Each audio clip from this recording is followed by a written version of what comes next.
Good evening, everyone. Welcome to today's market update. Let's start with the key numbers. The Nasdaq closed at $708.93. The S&P 500 ended the session at $739.17. The VIX Volatility Index, which measures market fear, came in at 18.44. The 10-year Treasury yield continued its downward move today, settling at 4.57%. The dollar index broke below the key 100 level, closing at 99.05. In commodities, West Texas Intermediate crude oil was trading at $99.66 a barrel.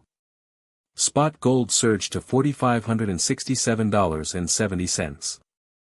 Bitcoin was around $77,421, down just over 1%. Now let's dig into the core logic driving today's market. What we are seeing is a selective risk-off environment. On one hand, money is clearly flowing into safe haven assets. The 10-year yield is falling and gold is climbing, both classic signs of behavior. But on the other hand, the dollar index is weakening, and the performance within risk assets is very mixed. Crude oil dropped more than 3%, but the Shanghai Composite in China only edged down by 0.09%. This is not a full-blown panic. Capital is rotating, not fleeing. So what is the main direction for today?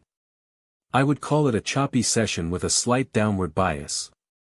The probability is about 55%. The core contradiction is that falling bond yields provide support for tech stock valuations, but the overall risk aversion is still weighing on risk assets. The capital flow is clear. Money is moving out of high-risk areas like cryptocurrencies and energy stocks, and concentrating into traditional safe havens like gold and long-term treasuries. Let's break down the macro drivers. First, interest rates are bullish today, with an 80% probability.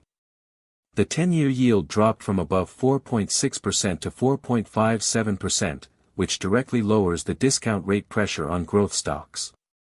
The dollar index breaking below 100 is also bullish, with a 75% probability. This relieves pressure on non-dollar currencies and benefits the foreign exchange earnings of U.S. multinationals. On inflation, crude oil falling below the $100 psychological level is a positive sign. The market is starting to price in weaker demand or improving supply, giving central banks more policy flexibility. Geopolitical risk is neutral, with a 60% probability.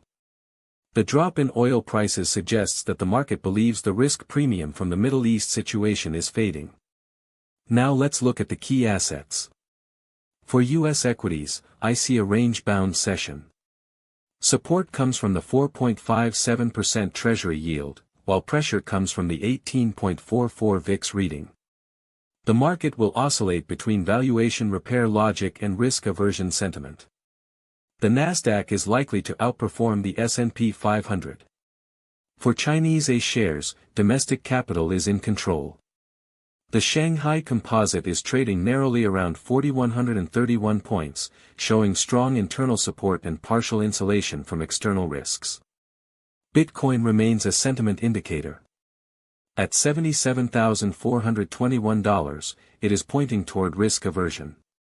Commodities are diverging. Gold is gaining on a weaker dollar and lower real yields, while crude oil is falling on demand concerns. Here is the directional conclusion for today. The recommended strategy is hedging. I would not establish new outright long or short positions at current levels. A more prudent approach is to consider a pair trade, going long gold or gold stocks and short crude oil or energy stocks, to hedge against macro uncertainty. If the VIX breaks below 18 and the 10-year yield stays below 4.57%, you could cautiously add some exposure to the Nasdaq. However, if the dollar index rebounds above 99.40, or if the 10-year yield climbs back above 4.62%, you should immediately reduce all risk asset exposure. The market is searching for direction. Sometimes the best trade is no trade at all. Let's wait for clearer signals before making any aggressive moves.